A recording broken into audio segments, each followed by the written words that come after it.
Bismillahirrahmanirrahim. Assalamualaikum warahmatullahi wabarakatuh. Saya ingin berbagi kisah di balik kamar operasi sahabat-sahabat semua. Saat itu saya mendapatkan seorang pasien perempuan umur kurang lebih 8 tahun ya, didiagnosis dengan peritonitis difus, suatu peradangan di dalam perut yang diakibatkan kemungkinan adanya usus yang pecah. Saat itu telah terjadi sepsis, artinya kuman telah menyebar ke seluruh darah dan menyebar ke seluruh otak, menyebar ke seluruh bagian organ-organ penting sampai terjadi penurunan kesadaran pada saat itu. Nah, sahabat-sahabat semua, ketika saya sampaikan bahwa ini keadaan darurat dan harus memerlukan tindakan operasi segera, maka sang ayah mengizinkan saat itu ya, setelah kita memberikan keterangan dan lain sebagainya. Silakan Pak Dokter, lakukan operasi. Saya bilang begini Pak, ini bukan operasi ringan, ini operasi besar yang memang resikonya kasarnya antara hidup dan mati. Kemudian si bapak itu pun tersenyum. Insya Allah Pak Dokter, saya ridho.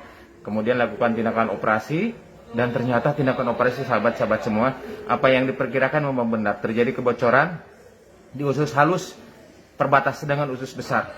Kemudian dilakukan pencucian di perut dan lain sebagainya. Akhirnya karena usus tidak bisa disambung, usus itu disimpan, dijahit di permukaan perut, sehingga dia BAB itu dari perut bukan dari anus. Kemudian kondisi kritis pun kita lalui di kamar operasi ya, saturasi oksigen sempat turun, kemudian nadi sangat meningkat ya, dan diputuskan untuk dirawat di ICU sahabat-sahabat semua. Ternyata kemudian pasien dirawat di ICU, setelah dirawat di ICU dalam 2 hari ternyata ada perbaikan yang signifikan. Angka infeksi yang ditunjukkan oleh leukosit akhirnya turun dari 32.000 menjadi 12.000. So penurunan yang sangat signifikan sahabat-sahabat semua, di mana normalnya maksimal 10.000. Kemudian pasien sudah bisa berbicara. Tadinya tidak bisa berkomunikasi, tadinya kehilangan kesadaran, seperti orang apatis. Akhirnya pasien dipindah di ruang perawatan seperti biasa.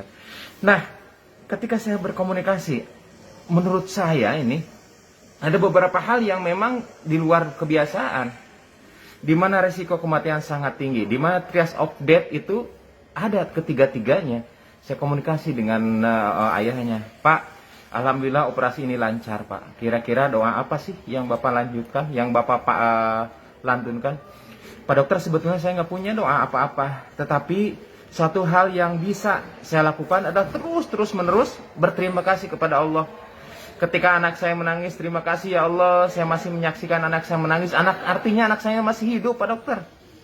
Ketika masuk kamar gawat darurat juga, saya berterima kasih ya Allah, terima kasih anak saya masih sempat dibawa ke instalasi gawat darurat. Ketika dokter mengatakan operasi, saya juga demikian dok. Alhamdulillah ternyata anak saya masih bisa untuk ditolong. Dan alhamdulillah dokter mau menolong anak saya. Ketika keluar dari kamar rumah sakit, kamar operasi, saya bilang, Pak ini harus ke ICU. Saya bilang apa? Kata orang tua itu, saya terus bersyukur ya Allah. Alhamdulillah ya Allah, anak saya ternyata masih hidup menjalani masa-masa kritis ketika operasi, dan alhamdulillah bisa masuk di ICU. Ketika di ICU gue sama-sama terus bersyukur ya Allah, terima kasih.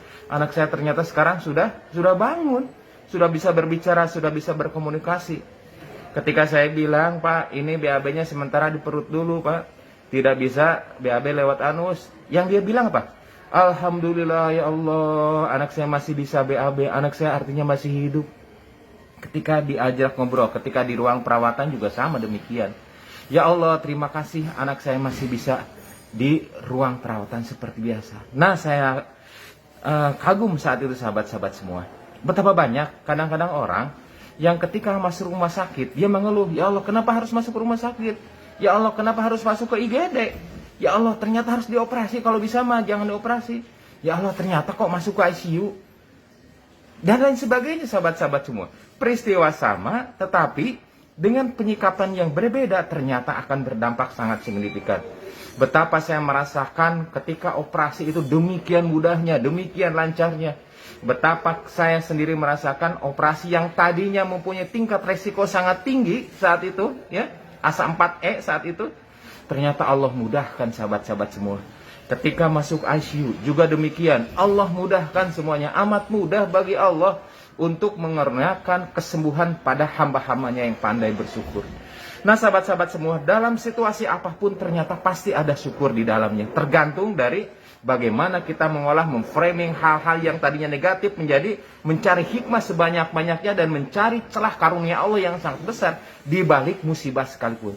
Semoga kita digolongkan menjadi abdan syakuro, hamba-hamba yang pandai bersyukur. Di balik kamar operasi, kita lanjutkan ke hikmah-hikmah berikutnya. Assalamualaikum warahmatullahi wabarakatuh.